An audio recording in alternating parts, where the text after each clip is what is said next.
माँ कसम, लेकिन मजबूत लड़का है, वो डर नहीं रहा। जिसका मोबाइल है ना वो डर नहीं रहा भाई।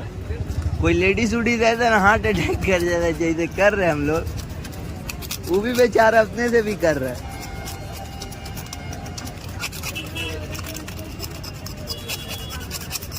ये सब चीज मोबाइल में रिकॉर्ड होना चाहिए।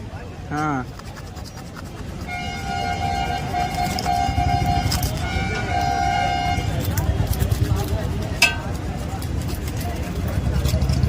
वो भी बेचारा सेकंड हैंड फोन लिया रहा, समझे?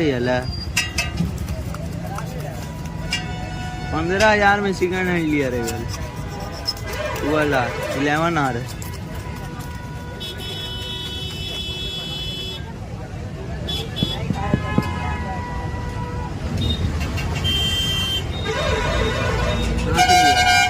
का पता हो, कोई दुकान से लिया हो, गिरिडीह का लड़का।